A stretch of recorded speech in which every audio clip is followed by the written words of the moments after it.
이 말씀을 왜 드리냐면요. 사실은 대한항공이 이번에 그런 걸 보면서 그런 생각이 들었습니다. 비난을 많이 하잖아요. 잘못됐다. 비난을 합니다. 비난받을 만한 행동을 했죠. 네, 경영진에서요, 분명히요. 그런데 왜 그랬을까라는 질문을 던져보는 것이죠. 왜 저 안에서는 저런 일이 벌어질까? 저 안에 있는 것들은 그러니까 비난을 하는 것은 결국 그 안에 있는 사실을 제대로 보지 못한다. 말과 전 동의하라고 생각을 하고요. 그리고 오너일가 아까 비난 대상일지라도 대한항공은 비난의 대상이 아니죠. 사실은요.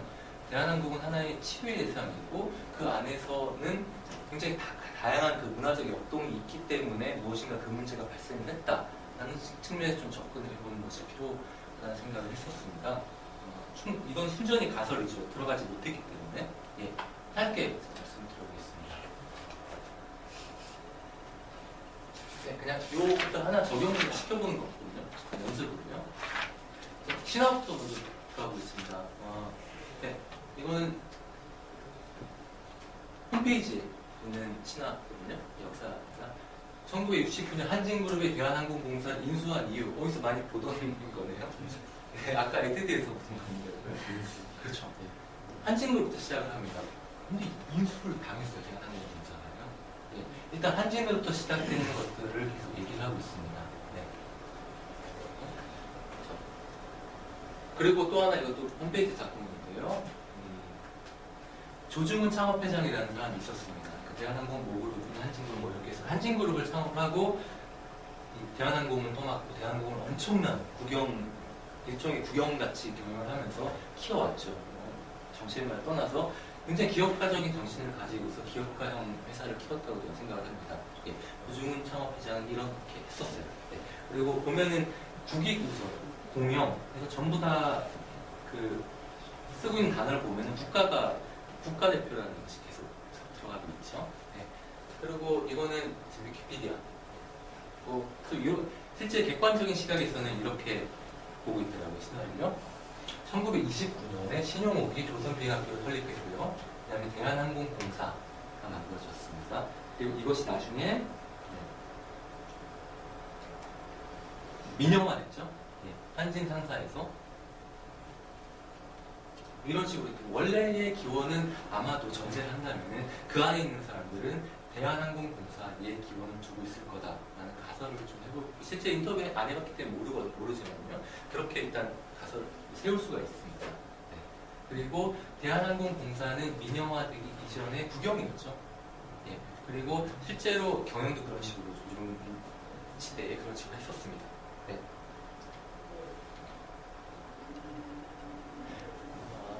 경문어디스 2권에서 이제 주로 많이 다뤘었는데요. 신화는 언제나 이양 대립 구조를 갖고 있습니다. 네. 양 남자와 여자, 착한 거 나쁜 거 이런 식으로 대립 구조를 갖고 있고 중간에 4개를 갖고 있는데요. 이 대한항공에서는 한진에서의 신화건 아니면 두 번째 것이건 간에 2개의 것이 있습니다. 국가의 것입니다.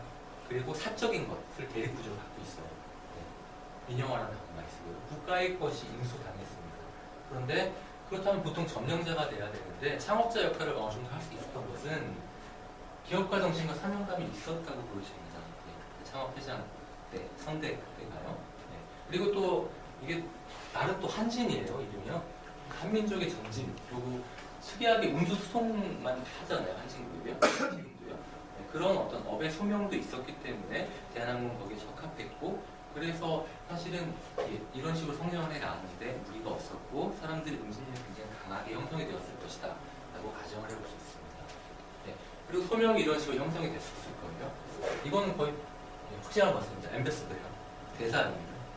국가대표 있었고요. 이것이 신화가 만든 소명이고 코리아네어라는 굉장히 사회는 강한 상징 이게 국기 태극이잖아요. 그런 강한 상징으로 드러나는 매트릭스를 가지고 있었습니다.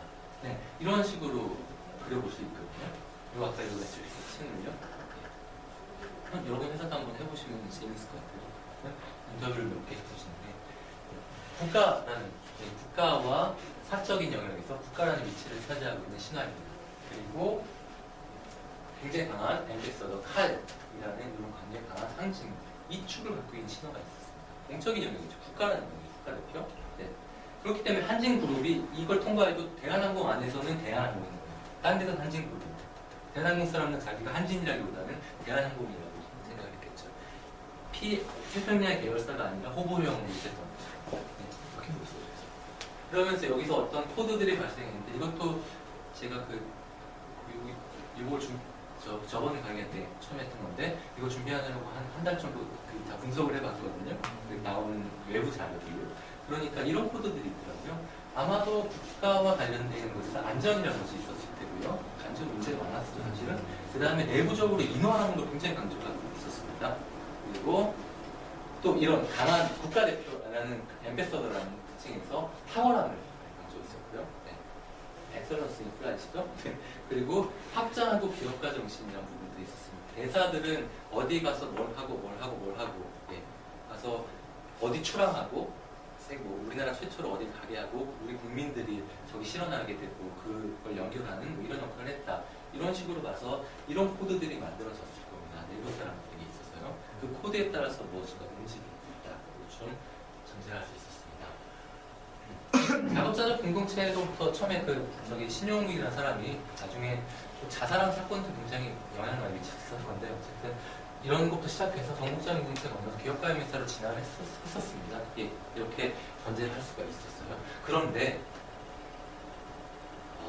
언제인지 사실 별로 중요하지 않습니다. 신화에서는요. 갑자기 사적인 영역이 침입을 해버립니다. 그래서 현재 회장도 그래도 굉장히 오랫동안 경영속을 하고서 들어왔고 그리고 이런 무한 경쟁에 대비하기 위해서 그런 제휴 시스템을 변화하는 것도 필요했겠지만은 가장 컸던 게 그런 것 같아요. 어떤 때였냐면은 3세 경영이 이제 들어갔을 때겠죠. 네, 3세 경영이 들어갔죠. 제국주의적인 시스템을 하고 여러 가지 신자유주의 정책들을 하고 이랬을 때는 공적인 영역에서 근데 그렇게 잘 안 됐을 거예요. 분명히요.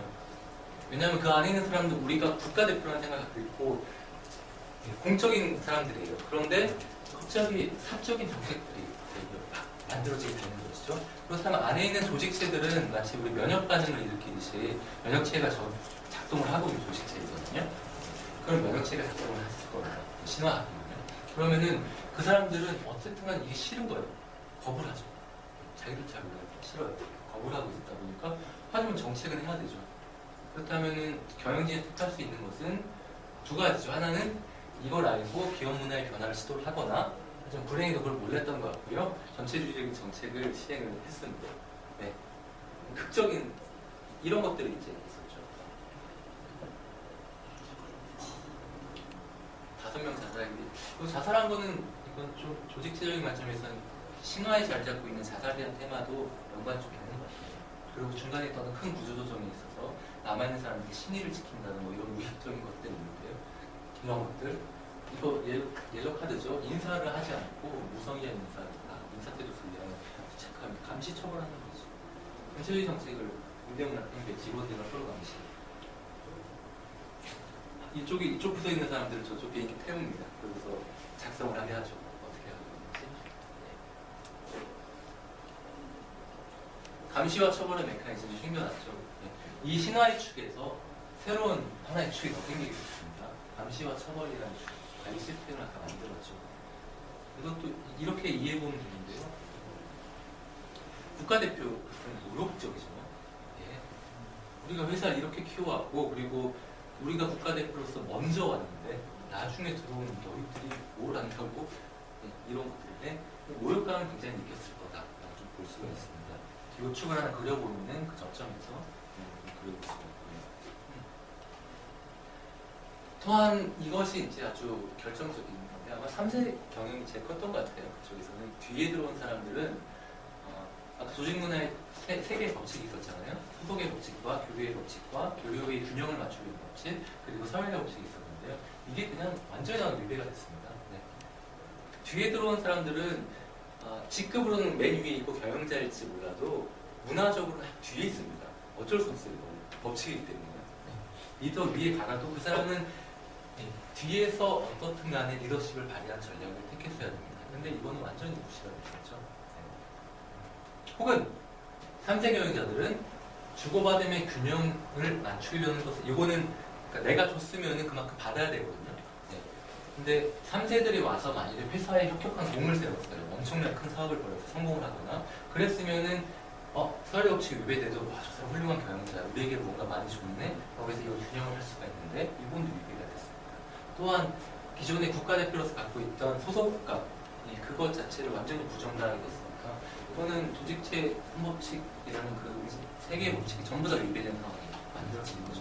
조직은 전체주의적이 아니면 유지가 되게 어려운 상황이라고 봤어요. 왜냐하면 사람들은 이 안에서는 Y가 될 수밖에 없고 분열이 될 수밖에 없고요.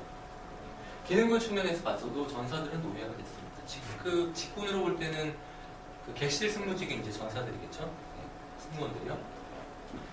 노예가 됐죠. 네. 기본적으로 여기는 뭐 2년제, 4년제 이런 문제들이 있는 거고요.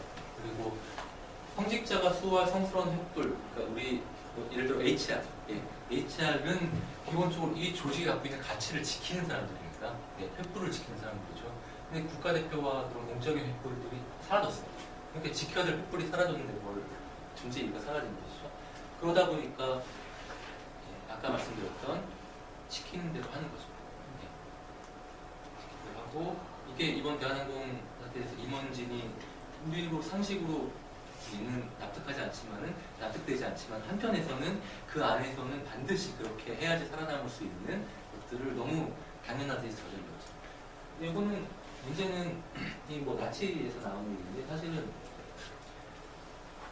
집에 가면은 다정한 아빠고 좋은 아빠거든요. 그렇죠. 그렇기 때문에 그분들 자체는 굉장히 강한 분열과 괴로움, 내적 괴로움을 갖고 있을 것이다라고 전제를 할 수가 있습니다. 그것까지 좀 이해하는 것이 필요하고요. 그 다음에 생산자들은 기본적으로 운항승무직 쪽에 가까운 것 같은데요. 조종사들이죠. 네. 조종사들은 이 기능 구조부터 독립을 해버렸어요. 구조를 갖고 독립을 해버렸죠. 상기능 구조도 굴러가지 않는 상황입니다. 그리고 금기 의무가 이런 식으로 진화했다라고 좀 보여줬고요. 초기 금기 의무가 진화 변질된 것입니다. 네. 이거 아까 타보라 완전성, 확장, 인화 있었잖아요. 초기에는 이렇게 형성이 됐을 겁니다. 타보라 품위공사 국가대표니까 안 되죠. 비행의 안전 완전 무결, 더 많은 공항 개척, 완전성 이런 것들이 의미였을 텐데요. 나중에는 탁월함은 충성과 목적, 오늘 배는 도전을 하지 않는 것, 안전성은 위험을 감수하지 않아야 되고 찍히면 안 되는 것이죠. 안전하죠. 개혁과 정신은 수익을 내지 못하는 것을 금기시하는 것, 실적에 모자라면 디스플레이가 되는 것. 네. 인화는 규율을 준수하고 위계를 준수하고 오너 일가에 대해서 예의를 차리는 것. 이런 식으로 인화하는 신분이 바뀌었을 겁니다. 네. 이거는 얘는 그냥 유지가 되는 거죠. 그냥 금기 의미가 바뀌는 거죠. 전체주의입니다. 네. 전체주의는 이런 특성을 일반적으로 갖고 있습니다. 시장의 독점, 혹은 시장 철수. 노동의 의미를 제거하고 임금 자체로만 계산이 되는 것이죠. 그러니까 이게 제국주의 시스템의 운명이랑 다른 게 제국주의 시스템은 훌륭한 인재거든요. 엄청나게 그리고 저 사람 모셔와야 돼. 그렇게 우리 회사에 기여할 수 있으니까. 그 사람이 탁월한 능력을 높게 사는 게 제국주의 시스템인데 여기는 임금으로만 존재를 합니다. 아주 훌륭한 사람이 일로 가죠. 시와 처벌, 불신과 일치부장, 사업관시,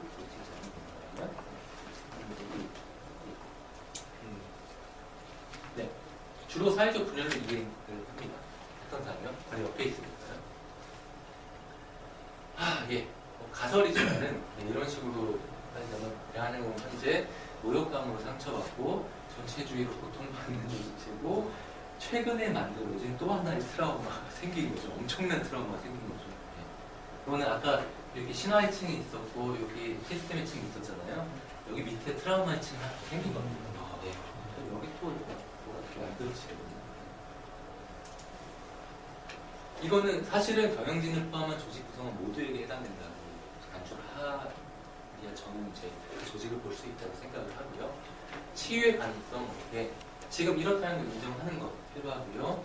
기업 가형을 다시 돌아가는 작업들을 할 수 있을 것 같고 유체 상호체 회복하는 것, 신화 상승체계 변환하는 것, 그 이양들이 있기 때문에 변환도 가능하거든요. 지금 특히나 이카로스의 신화라는 굉장히 강한 그 원형 신화가 있기 때문에 변환이 가능한데요.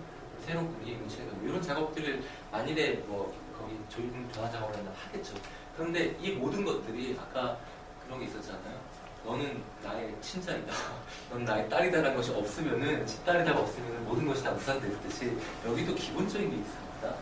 의 법칙이 너무 위배되고 트라우마가 생겼기 때문에 경영진이나 오너일가가 대한항공이라는 전체 조직에 대해서 어떤 형식으로 사과를 하는 것이 필요합니다.